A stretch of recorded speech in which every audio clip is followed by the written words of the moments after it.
저는 45 여자입니다. 결혼을 한 지는 1년이 조금 넘었고요. 남편은 저보다 5살 연하입니다. 제 친구의 지인 소개로 해서 우연히 만나게 되었고 2년 정도 연애를 하다가 결혼을 하게 되었어요. 남편은 저보다 또 2~5살이나 연하다 보니까 아직 사회초년등 무렵이었고 그나마 조금 더 안정적이고 자리를 잡은 제가 남편과 연애를 할 때 항상 돈을 더 부담했던 것 같아요. 뭐 그래도 아깝거나 그러지는 않았어요. 그만큼 남편을 사랑했으니까요. 남편은 저보다 나이가 어렸지만 일찍 어려서 아버님이 돌아가셨어서 철이 빨리 들었다고 할 만큼 무척이나 성숙하고 마음씨가 넓은 남자였죠. 그렇기에 저보다 돈을 좀 못 벌고 있어도 그동안 만났던 남자들보다 훨씬 사랑하는 마음이 컸고 그래서 결국 결혼을 하게 됐답니다. 결혼을 할 때도 남편 쪽에서 시어머니는 저를 반대하실 일도 없었고 너무나 쉽게 허락을 받았지만 저희 집 부모님은 저희 남편을 상당히 못마땅해 하셨습니다. 부모님이 한 분이 안 계신다는 것도 좋게 보지 않으셨고 형편이 좋지 못하다는 검한 아이가 어리다는 것이다. 그리고 남편이 직장을 다니지만 그렇게 자랑할 만한 직장은 아니고 어떻게 보면 변변찮은 직장이었기에 저희 부모님은 정말 많은 반대를 하셨죠. 하지만 자식 이기는 부모 없다고 하죠. 저희 부모님도 결국에는 제 뜻을 따라주셨고 결국 결혼을 하게 됐답니다. 결혼 비용은 당연히 제가 더 많이 부담을 했고요. 저희 집 형편도 그렇게 넉넉한 건 아니지만 남편보다는 확실히 조금 더 여유가 있는 상황이었고 저 또한 그동안 일을 하면서 허슴곳에 돈을 쓰지 않고 차곡차곡 돈을 모았기에 제 또래 사람들보다는 모아둔 돈이 있었거든요. 그래서 대출을 좀 껴서 저희 쪽에서 거의 다 내고 집은 제 명의로 해서 결혼을 했답니다. 이건 남편과 저와의 기본적인 설명이고요. 이제 제 여동생 이야기를 꺼내야 될 것 같네요. 저는 형제가 여동생 하나 있어요. 여동생은 저랑 인기 차이가 나죠. 저랑은 완전히 정반대의 스타일이랍니다. 여자들끼리 흔히 여우라는 표현을 많이 쓰잖아요. 딱 저희 동생이 그런 스타일이에요. 질투심도 엄청 많고 어렸을 때부터 부모님 사랑을 되찾이하고 싶어서 저에게 피해를 주면서까지 몹쓸 행동도 참 많이 하는 아이죠. 그에 비해 저는 여우보다는 공이 같은 스타일이라 동생이 그런 행동을 해도 알면서도 그냥 당해줬던 것들이 정말 많고 그냥 그런 모습도 귀여워 보였답니다. 그리고 나이가 먹으며 바뀔 거라 생각했죠. 하지만 여동생은 나이가 먹을수록 더 철이 없어졌고 자기 멋대로 했어요. 어렸을 때부터 남자친구를 사귀기 시작해서 툭하면 거짓말치고 집에 들어오지 않는 게 일상다방사였고 그래서 부모님 속도 많이 썩이고 대학에 가서는 남자를 잘못 만나서 애들 가진 저까지 있습니다. 그때 저희 집은 정말 난리가 났었죠. 고작 20살 애가 그것도 자기랑 동갑내기인 남자랑 사고로 애를 만들어 왔으니까요. 부모님은 기가 찼고 그럼에도 저의 여동생은 조금을 미안한 기색도 없이 오히려 당당하게 그냥 지금 결혼하면 되지 않냐며 자기 인생이라며 오히려 부모님께 되들었었죠. 전 그때도 동생을 데리고 나가서 조용히 이야기를 하면서 이 아이의 말도 되지 않는 이야기를 최대한 들어주면서 달래주고 결국에 아이를 포기하겠지요. 그리고 이 아이 남자친구도 제가 만나서 다시는 저희 동생을 만나지 않겠다는 확기까지 들었답니다.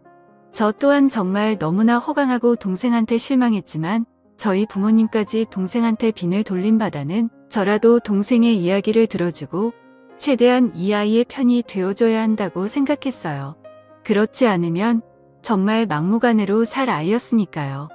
여튼 그런 큰 사건도 겪었지만 그때 잠시 조금 철이 들었다는 착각만 들었을 뿐 동생은 계속해서 철없이 막무가내로 생활했어요. 성적도 좋지 않아서 지방에 있는 전문대를 들어갔었는데 거기서도 감신이 졸업을 하고 나와서 거의 1년 가까이는 부모님에게 용돈을 받으며 매일 술을 마시고 남자를 만나며 살다가 돈이 부족하면 저에게도 항상 용돈을 달라고 조르고 결국 제가 동생 손을 부여잡고 동생에게 진지하게 말을 한 후에야 직장에 들어갔습니다.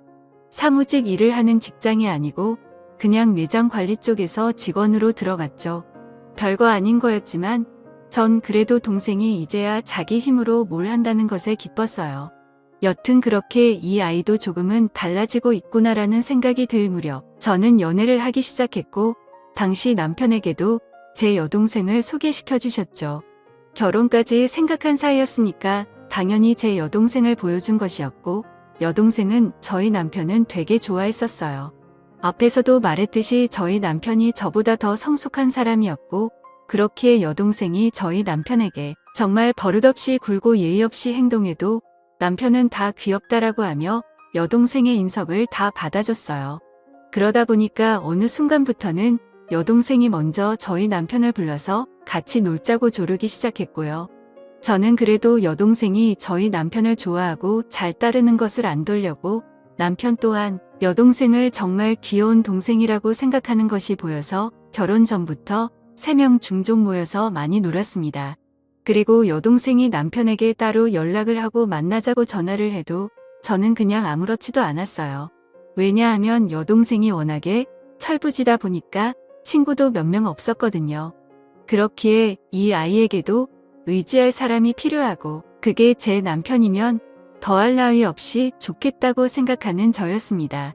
남편 또한 저에게 여동생과 연락하거나 둘이 만나는 일이 있어도 항상 저에게 말을 했었죠. 그렇게 관계를 유지하다가 결혼을 하게 돼서 신혼여행을 갈 때도 여동생은 본인도 따라가겠다고 엄청 째를 썼습니다. 그때 정말 애먹었어요. 하지만 남편이 하루 내내 동생을 달래서 겨우 뜯어말리고 다녀왔죠.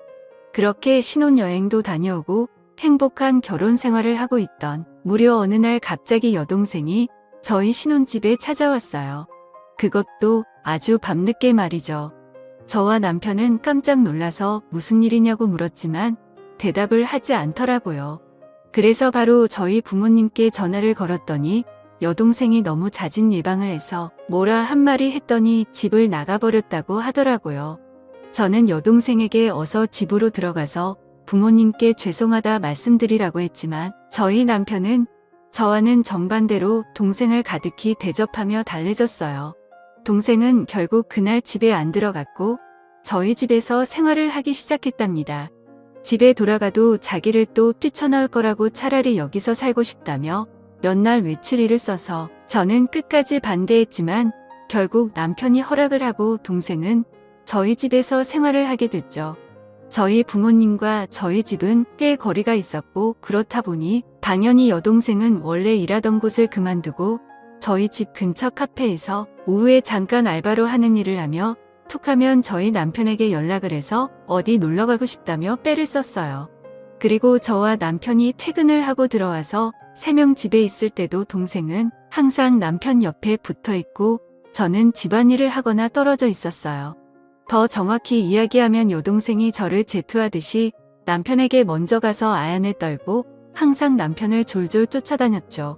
이런 여동생의 모습에 화가 나기도 해서 남편에게 가끔씩 투정을 부린 적도 있지만 남편은 제 여동생이 어렸을 때 그런 큰일도 겪었다는 걸 안타깝게 생각한다면서 저의 투정보다는 항상 여동생을 더 먼저 신경 쓰기 시작했죠. 그리고 저도 여동생을 견제한다는 게 뭔가 말이 안 되고 제 스스로 웃기기도 해서 그냥 신경을 쓰지 않으려고 노력했답니다. 그러던 중에 제가 잠깐 3박 4일로 출장을 가야 될 일이 생겼어요. 그런데 뭔가 단둘이 집에 남겨두기에는 조금 그랬기에 여동생에게 그냥 이제 집에 돌아가라고 이야기를 했지만 당연히 제 말을 듣지는 않았고 남편도 그 주에 이미 바빠서 집에 늦게 들어올 것 같으니까 저보고 그냥 안심하고 다녀오라는 말을 했죠. 저는 그래서 한편의 불안감을 남겨둔 채 출장을 가게 됐습니다. 출장을 가면서도 계속 남편과 연락을 하면서 갔고 거기서 일을 보는 도중에도 틈틈이 연락을 했어요. 그러다 거기 일정이 예정보다 하루 일찍 마치게 되었고 그냥 거기서 하루 쉬고 올 수 있었지만 저는 바로 그날 출발해서 집에는 새벽에 도착을 하게 되었죠.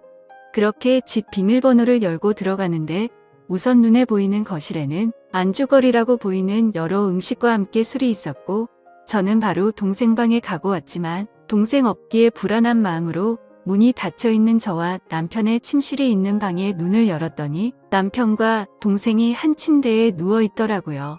저는 그 순간 정신이 멍했습니다. 아니, 그 상태로 몇 초 정도를 아무 말도 못하고 있었던 것 같아요.